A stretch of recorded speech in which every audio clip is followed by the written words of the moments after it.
I think in security, we are a little afraid of SLAs because they don't seem to serve us, right? They seem to be something that we're bound to. But I try to flip thinking on that. SLAs they're like a scaffolding for governance in security, which really is how you turn risk management from a spreadsheet with, made up words that you show to your auditors once per year to actually governing the work. How do we decide what to work on? How do we decide what the real problems are? How do we allocate limited resources across all of these various problems? So the importance of SLAs, I think, is not the timelines so much as accountability and visibility into what we're doing.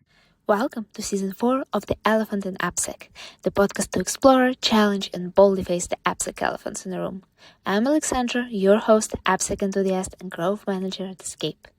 Today, I'm excited to be joined by Terry O'Daniel, former global head of security at Amplitude, Instacart, and Netflix, and a trusted advisor in the security space. Terry thrives in high-growth environments and loves tackling complex challenges. With a strong background in engineering and security, he builds teams that focus on solving security problems at scale through automation and instrumentation. Terry is also a frequent public speaker and passionate advocate for product security, and recently he joined Harvard as the head TA for Security Lifecycle Threats. In this episode, we break down how SLAs enforce real accountability, why security leaders are constantly under pressure, and why ignoring identity and data structures is a recipe for failure.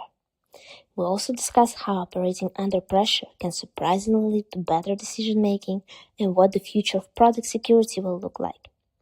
If you enjoy this podcast, don't forget to subscribe and follow it on your favorite podcasting app or YouTube. It's the best way to avoid missing future episodes.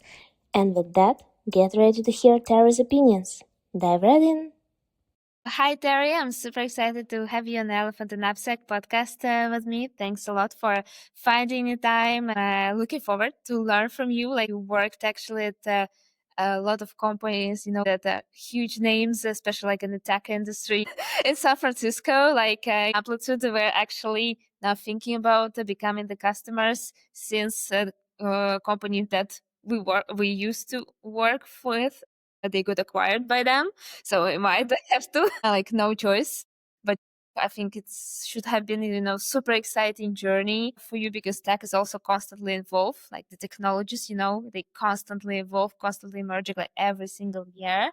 So how did it feel for you to understand everything new, learn everything new that comes out? Well, for me, I think the secret is you can never catch up when you're working in fast-moving technology environments. So I've always worked in software. And for me, I find that you can't keep up by reading things. You can't say, give me your design documents, because in those environments, things are moving so quickly that the second something is written down, it starts to become out of date. So I find that the best practice is really to embed, right? You have to embed your security engineers in the actual flow of work. In the software factory, you have to find a way to make sure that they're not chasing change, but they're actually involved in the product thinking. And so they can understand as things pivot, as things refine. Pairing with devs can be incredibly valuable, but of course, there's always the resource game to think about, which is there's always going to be fewer of us than there are of them.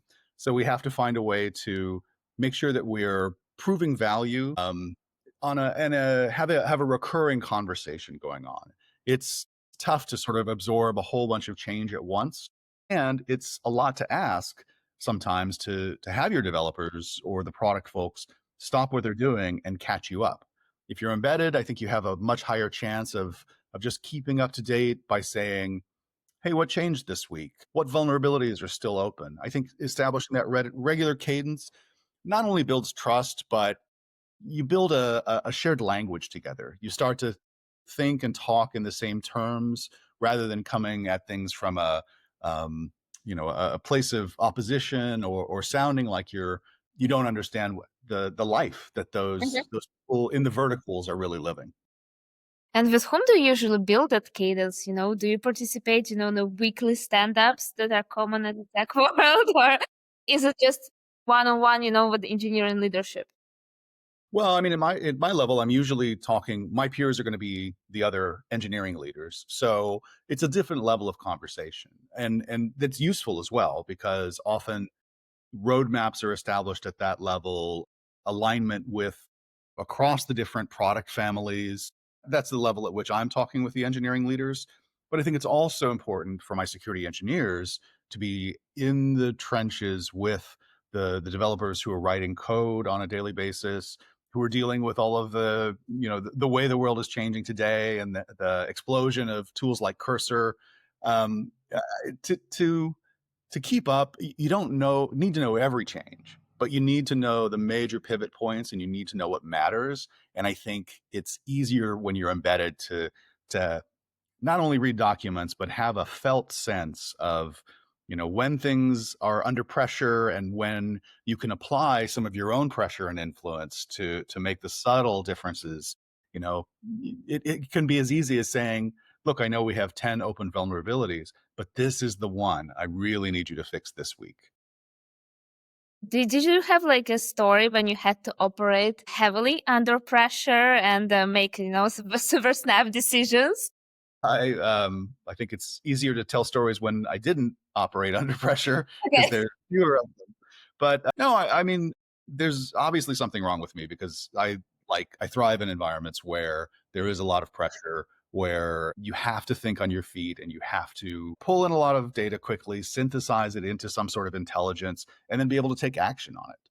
So I guess it's kind of easy, but I would say security incidents are always the ones that apply an intense amount of pressure on leadership, on the security team. There's a great deal of um, just a great deal of pressure because usually the second you sort of light the sign, turn on the red light, and say something's wrong, leadership is hungry for updates on a regular basis. So it's tough. Do you focus on giving good, frequent updates to leadership? Do you focus on actually doing the work so that you have some data to share with leadership? Usually there aren't enough people to go around. And often that's where I try to take some of the burden away by saying to my engineers, you focus on the work. My focus is going to be, you know, pulling that data through the regular communication channels we have, like Slack messages, coalescing that into some sort of paragraph I can give to leadership and dealing with the hard questions that leadership is going to have.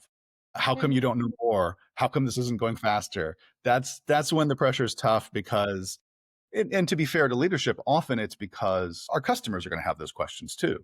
Anytime there's an incident, the clock starts ticking. And having been on the receiving side of customer communications, I know that if, someone tells me there was an incident 3 days ago and we're just telling you about it now, I'm a little upset. I try to be empathetic to our customers and how leadership is going to communicate with them because it's a balancing act.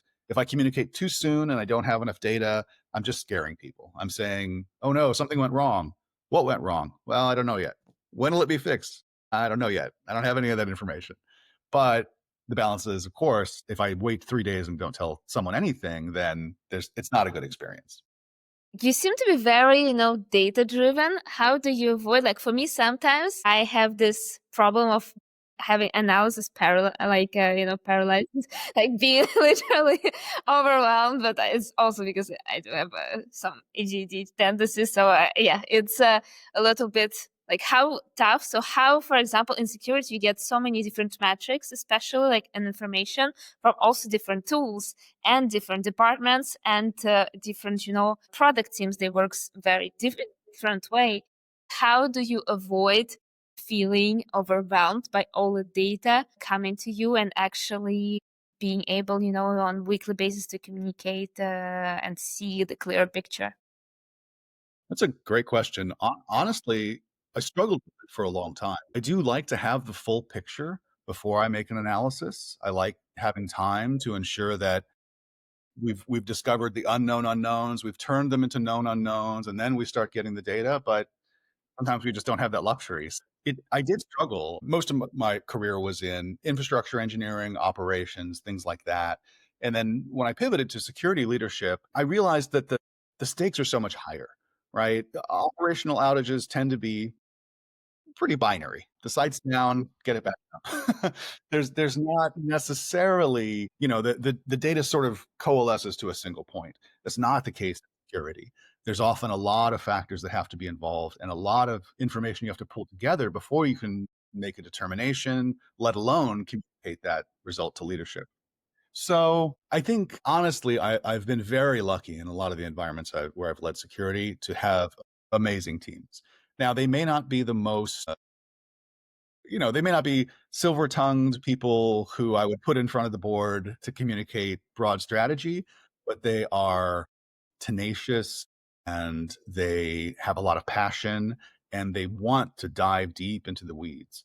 So my role at that point becomes more of a focusing tool. It's like the nozzle on the end of a hose. How, do we want a broad stream now, or do we want to narrow it down? So what I tend to do is have a very open, free flowing communication environment. One of the maxims I usually tell teams when I join or when I hire people is work in public. And that's easy today with we have communication tools like Slack where Yeah. people can just, but the specific guidance I say is if you're sending a direct message to someone else, don't put that in a shared channel because there's a good chance someone else had that question or needs that data and didn't think to ask, was too scared to ask, something like that.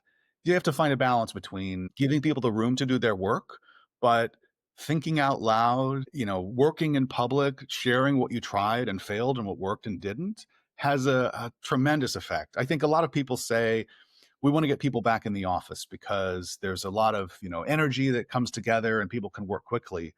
I agree, but I think we can also use those tools. I think it's more of a mindset than about physically being located together. So I create that environment in which my teams can talk freely, they can try and fail, and then I'm the buffer from both protecting them from leadership who wants, real answers quickly, and I'm the filter. It's my job to synthesize that data and decide what is the most relevant to share outside the team.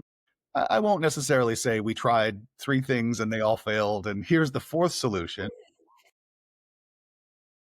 but but but I will emphasize, "Hey, this is the solution. We've done our due diligence, and we've looked, and we've come up with Mhm. the answer." So I'm not sure if that actually answers your question per se, but that's how I approach it. Okay, so to looking and to kind of more on the collaboration side. So before you even like digging into data, you bring other people into the equation and see how whether they're already battling with whether they already have some questions about it and found some answers on that topic. And I think like before we also talked together about the metric, it was SLA vulnerability resolution. It was like a metric that was very important to you. Do actually, these service level, agreements are useful, like, or maybe sometimes just check boxes, maybe for clients or even for yourself, like, oh yeah, I've achieved something, and the like again, coming back to leadership is happy, you've solved your vulnerabilities on that time, and that's it. What do you think about it?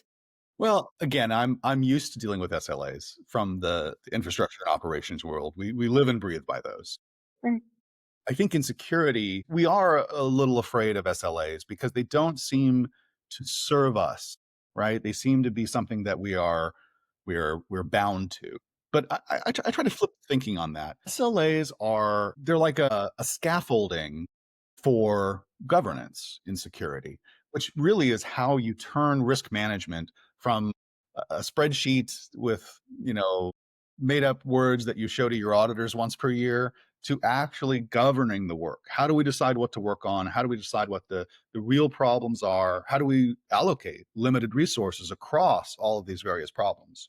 So the the importance of SLAs, I think, is not the timelines so much as accountability Mhm. and visibility into what we're doing. Uh, Sure, again, working mostly for software companies or SaaS companies selling to enterprise clients, the SLAs tend to be, in my world, not internal, and they're more client facing. So if Yeah. we have a contractual commitment with a big customer that will resolve critical vulnerabilities within 10 business days, That's important because it applies a pressure that we can't change. I can't change the customer contracts, but it gives me the rules of the game by which we're playing. And once I know the boundaries and once I know the limitations and I know that there is intense visibility that I might have to share out, not just within the company, but directly to our customers, what we did within what timeline, and I know who's accountable, it's me, Hmm. Yeah. it becomes easier to turn that into how do we work on things? Do we allocate resources, to, well, let me reframe it. If I have a small team, and I usually do, how do I ensure that we can meet those SLAs? Right? I can't change the SLA. I can change some things within my control, like what risks do we decide to work on? If I have to resolve a class of vulnerability within a certain amount of time, it helps us understand what the work is and how to prioritize the work. Sometimes I think of it like as a hierarchy of needs, right? Are there any P0s? If so, you work on that. No P0s? Go down to the next level. Are there any P1s? No? Good. Okay, then you can go to the next level. Usually the strategic work on our roadmaps, it will always take a second seat to having those SLAs, which means I have to make sure that our team, however big or small the team is, can work on those SLAs in a timely fashion. That means, for example, I can't hyper specialize my team. I can't say, oh, Jane works on infrastructure and that's all she does. Well, we all have rolling schedules and we all have to find a way to meet those timelines. We have to find a way to prove those visibility out to our leadership. Eventually, I think we internalize those SLAs. They're external forces we can't change. They're like training wheels on a bicycle. They help us build the muscle for how should we intake work, quickly process it, come to an understanding of the prioritization, and then assign resources to it. And at the end of the day, that's risk management. So SLAs build the muscle that we need. And I think we're pretty lucky to be living in this amazing AI renaissance Yeah. where a lot of the grunt work is starting to go away. One of the problems previously of meeting those SLAs was there's just so much paper pushing, right? I have to prove. I'll take an extreme example. When you have to comply with FedRAMP here in the US, there's so much back and forth between finding a vulnerability or making a change, exposing it to your agency that's supporting you, getting validation, back and forth and back and forth. And that's not engineering work. That's analysis work. So I think if you don't use SLAs as a way to build that muscle to drive better risk decisions, then they're just security theater. Mm. Yeah, it's just for basically for the sake of security, you're just doing something.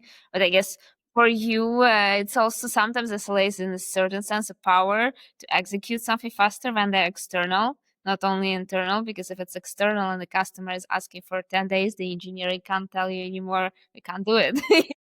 So it Yeah. didn't happen to you like negotiate like that you were involved maybe even in negotiating those SLAs at one point with. Oh, I try. I mean, I'm certainly involved in red lines and, negotiations with our customer contracts. But at the end of the day, with your largest customers, they have the power.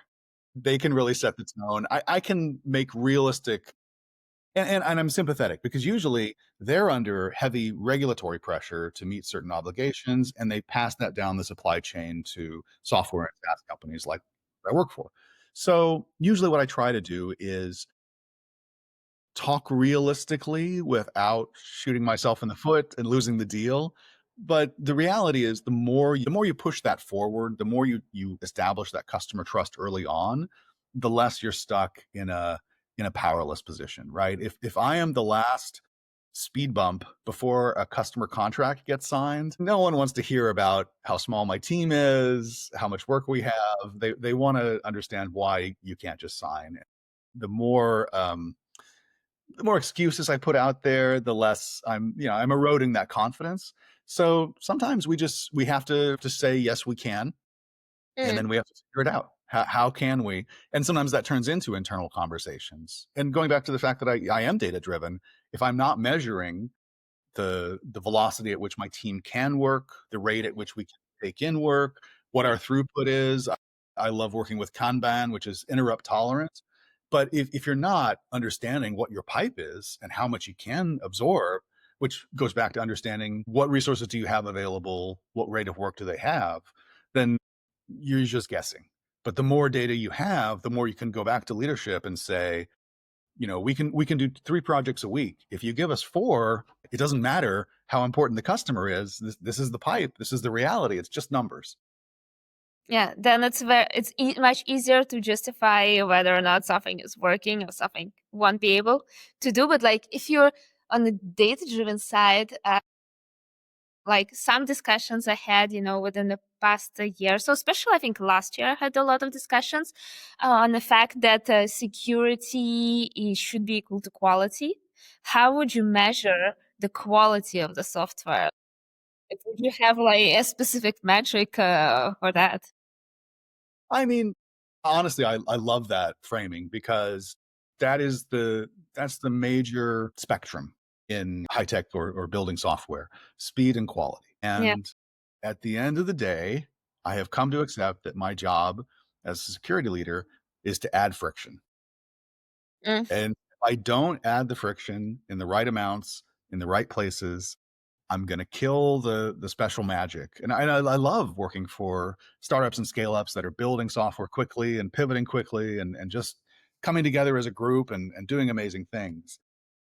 So, I learned this phrase at Netflix that I keep using: guardrails, not gates. And I think that becomes very important when you tell people what good looks like, when you define quality, it's easier to come back to that resource allocation and understand if we want to go fast, there's a trade-off. There's always a trade-off between speed and quality. And it shifts over time. When you're ideating, speed is the number one goal, right? And yeah. over time, as you land those big customers, quality becomes more important because you can't lose them. You can't afford to not have that logo on your page year over year. People will have questions, and the revenue is pretty important too. So I think it helps to shift that conversation left and I don't mind asking dumb questions, but it can be a little annoying perhaps. But I think the job of security is to sometimes just ask, what if? Here's the number of, how fast this page loads. Okay, Mm, what if it doesn't? What mhm, would be our customer reaction? And I think the less we frame it as security questions and more we talk about software quality. How do we, what's the speed of our pipelines? What's the mm. speed from commit to publication or release? How do we know that our staging environment is really close enough to our prod environment, because it never is, that we're going to get the best test we can before we put it out live? Because the cost of putting it out live and then having to roll back or et cetera, it's not just a security consideration. It's a quality consideration. It's being able to define our time on our own terms, as opposed to being woken up at 4 in the morning and being told there's a problem, everyone better wake up and work on it. So I think you have to have that shift left conversation and going back to something I said earlier, the more you embed with those teams, the more likely they are to give you the real answer on, not the answer they give their leadership chain, on where the brittle pieces are, where the fragile pieces are, what keeps them up at night, and then adding your own context. Well, I understand that none of you would do that, but what if someone Mm. managed to use lateral movement and get into this space? What if you mistyped that manually typed thing rather than scripted? So the more you talk about how the software is built and the more you're involved in those conversations, I think you have a better chance of shifting the mindset away from speed, speed, speed all the time, 100%, to there are times where we have to go fast. There's times where we want to disrupt and break things. And then there's times where we need to start refining it and getting it to the point where it's customer facing, customer ready, not fragile, and supportable over time. And after asking, those questions, what are the kind of next steps to define like say page authentication form? If it doesn't load at this point of time, then I don't know, something breaks. Once you've actually got your answers, what are the next step for you to define, okay, this is the things that we need to implement to make sure it's the software that we're building or the products even that we're building from, let's say, a more holistic point of view, that they are going to be of good quality and resilient and secure over time. I think the viewpoint we bring as security leaders and professionals to the table is one thing. We are somewhat a rear-facing discipline as opposed to a forward-facing discipline. Developers want to write code. They want to build interesting products and features. They want to ship it out to customers and then start again. If I can come to the table and building on that whole what if idea, if I can provide additional context, I can't control what developers do, but I can give them context to make risk aware decisions. And sometimes that comes down to the breadth of our experience. It's not very fair, but security has to have an incredible breadth, right? When you're a developer or an engineer in general, you can sometimes say, I'm a front end person. I don't really understand that piece. No luck doing that in security, right? You have to know everything. So what that does, I mean, we may not have the depth in each of those areas that those experts do, but since we have that breadth of knowledge and experience, we can come to the table with an understanding, for example, of how the attack surface is growing, right? No matter how many tools and how mature our processes are, technology will always outpace good security practices. I think back when Kubernetes was first being adopted broadly, it was a nightmare because no matter how much we tried to secure it, there's always a new release coming faster. And the second you figure out how to harden something, well, that was the last version. So I think that the job is always to provide that context. And frankly, a lot of it is about just coming back to the fundamentals and building up from first principles. I may not understand the newest technology or how it's being used, but I can translate it to here are the problems I've seen in the past. Here's I read the Verizon data breach incident report every year, and it gives me context for how prevalent misconfigurations are in real breaches, right? And it's ridiculous that that number hasn't gone down, but of course it hasn't, because the attack surf will always outpace your maturity. And I think the job is to come back to those fundamentals. And, I don't want my engineers to have to spend a long time dissecting each IDOR vulnerability or, having to deal with YAML and abstraction. I want us to focus on the fundamentals, which is usually what is the right thing to do that gives us the best chance of success. Often, in my mind, that's things like developing shared libraries that are secure, hardening base images. It comes back to fundamentals, and that's one thing that I'm a little worried that in this AI revolution that we are outpacing a little bit the speed at which we focused on those fundamentals. I sometimes say, DevOps is a lie because despite having been like 10 years, I guess, since DevOps started as a practice. And now we have devoted DevOps engineers, which in a way, kind of the opposite of what the whole idea was. The idea was you own your code, you own your stack, you are responsible for understanding it end to end and supporting it. So I think if you go back to those fundamentals, and I understand developers don't necessarily want to learn networking or understand the attack surface or even databases, right? They want to ship code. But the more we have those conversations as a fundamental level, the higher the chance that it'll become internal conversations. And eventually, I don't want my security team to have to embed. I want a little security engineer on the shoulder of every developer. They internally think, well, wait, hold on, what if? What could go wrong here? So at the core, I think fundamentals aren't about being fussy. It's about being anti-fragile. Yeah, I think, the developers quite often they just find ways to bypass security. Like literally in one of Discord servers I have been to, someone created a script how to watch Vanta 5 minutes video much faster to watching security training. And it's not a very security champion behavior, I would say. Yeah, and it's not that So they prefer to code the script, not to watch it for the same, probably more than 5 minutes. So it's just Exactly. a very interesting mindset, I would say. Well, I would say it's not just a mindset. It speaks to the value system, right? Developers don't get bonuses or promotions for fixing the vulnerabilities I share with them, right? They have their leadership chain, which is very linked to the product verticals usually.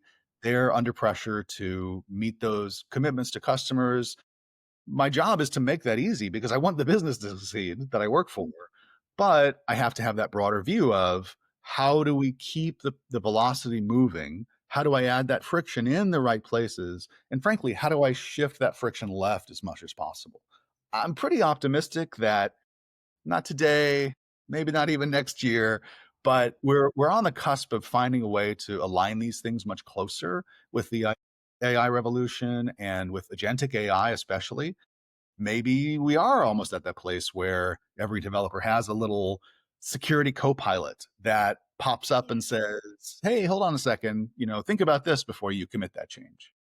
I mean, that's the dream of Microsoft, to integrate the Copilot everywhere and put the security part that they can sell separately for I know. it.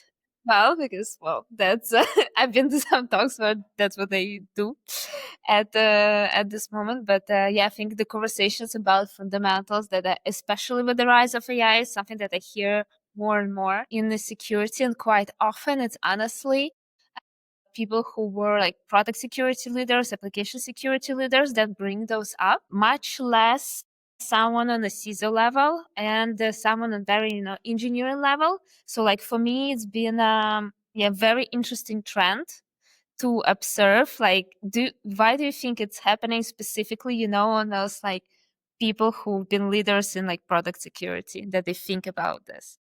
Well, I am not a software engineer. I'm a infrastructure engineer and an operations guy. When it comes to writing code, I'm a great scripter. So for me, I'm aware of my limitations. And I call myself, which is funny to say on this podcast, less of an application security focused person and much more of a product security focused person.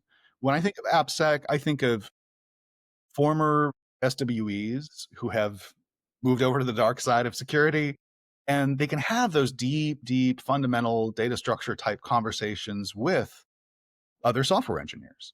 Mm-hmm. I'm much more focused on what is the experience that our customers have with our product. What are they worried about?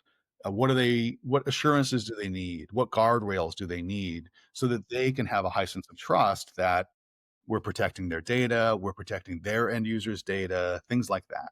So I think the term is kind of shifting in the industry at the moment, but I think of product security as an umbrella that has to absorb in AppSec, InfraSec, governance, risk, and compliance, all those factors, and kind of coalesce it into how do we present ourselves? How do we understand what the risks are? How do we have a broad view of how to approach these things?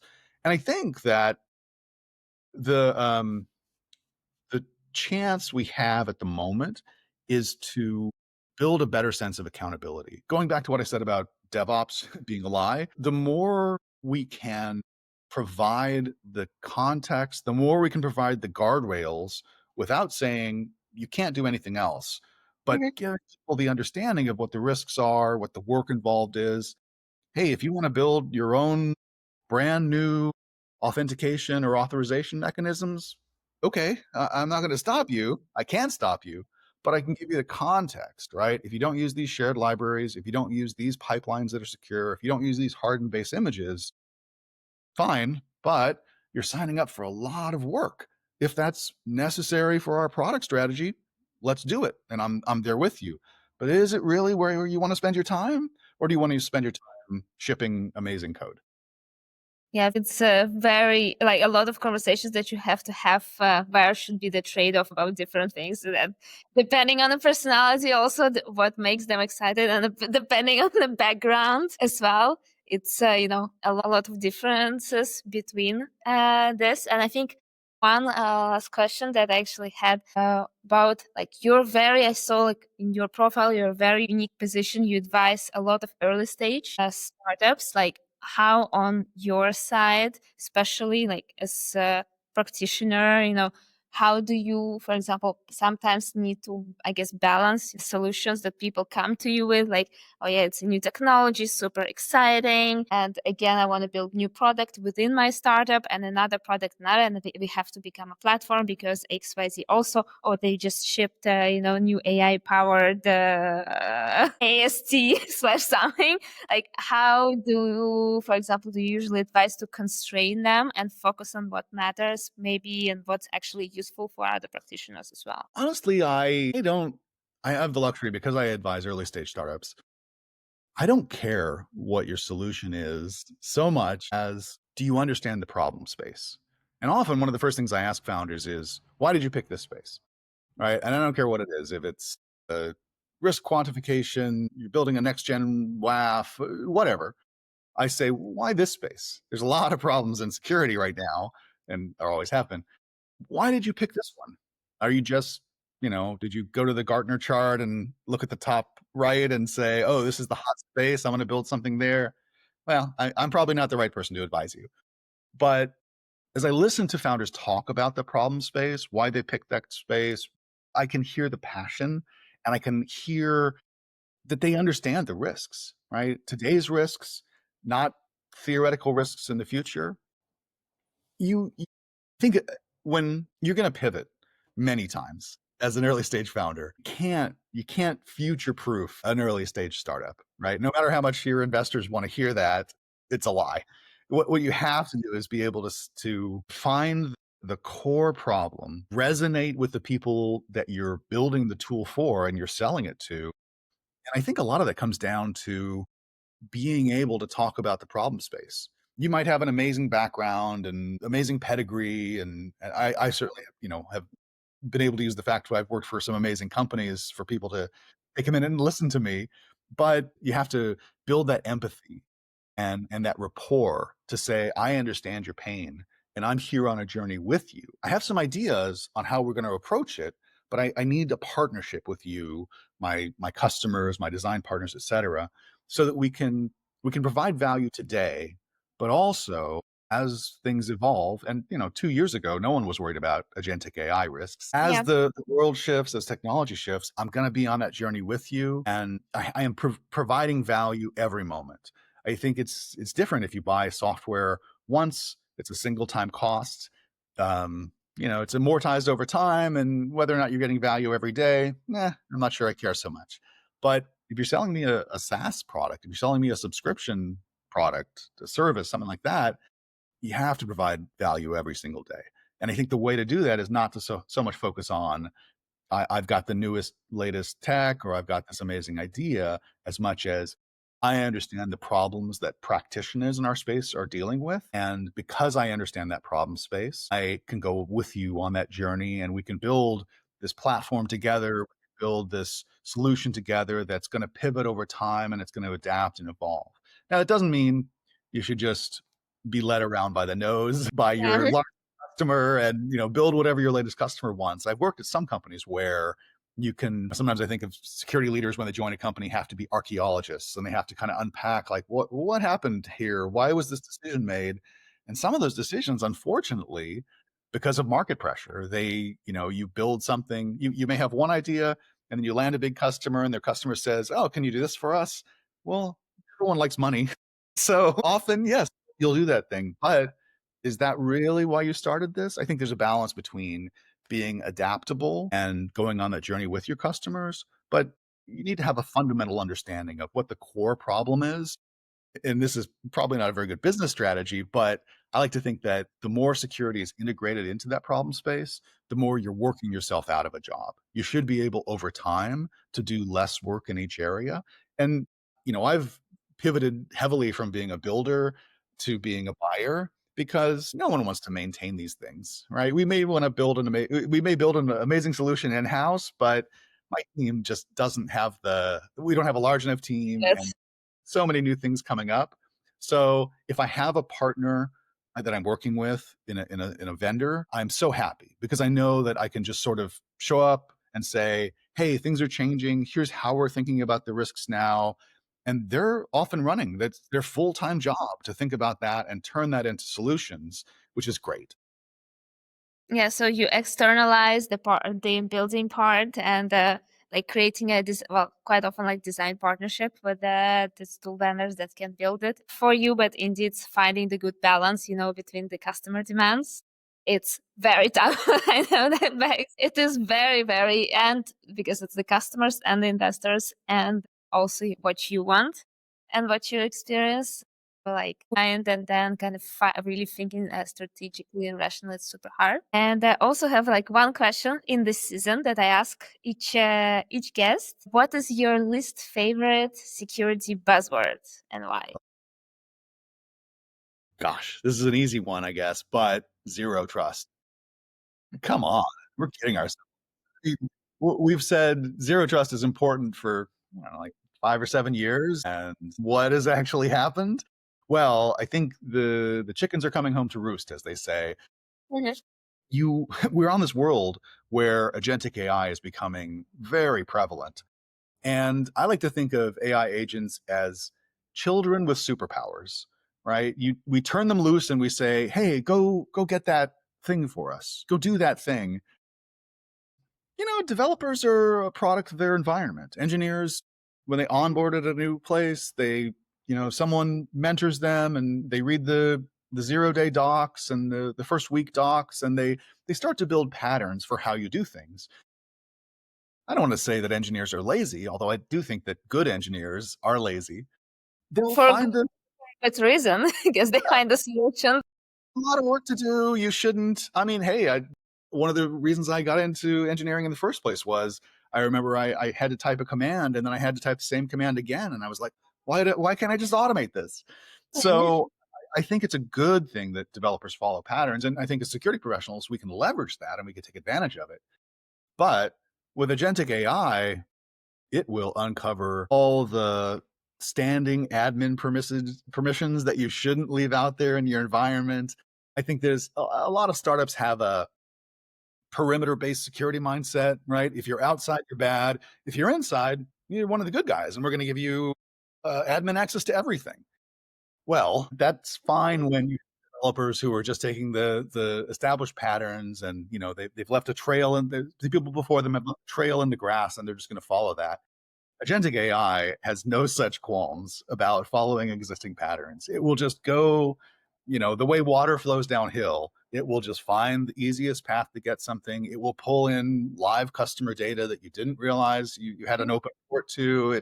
It'll Yeah. find that this API is open and not secured. So I think we are at a point where the lip service we've paid to zero trust, we can't do that anymore. We have to build up identity and data structures, because that's really where the big security problems come, is where identity problems meet data problems.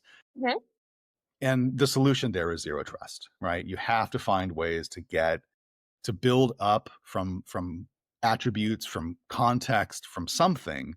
because AI doesn't have traditional roles in a company. They have superpowers, and you've given them a task, and they will just crash through walls to find it. So now is the time for us to stop saying that zero trust is important and actually do something about it. Very interesting, because that's actually the most least popular buzzword that you have mentioned. But it is indeed definitely in trend with the Gen AI. Is just sometimes the results that you get, despite how easy it goes, is not always of a good quality. So you have to, yeah, trust the verify of how agentic AI outputs, the same. Thank you so much, Terry, for coming on the show and sharing your experience, your knowledge. I think it was very insightful and very fun. So thank you so much. Thank you so much for having me.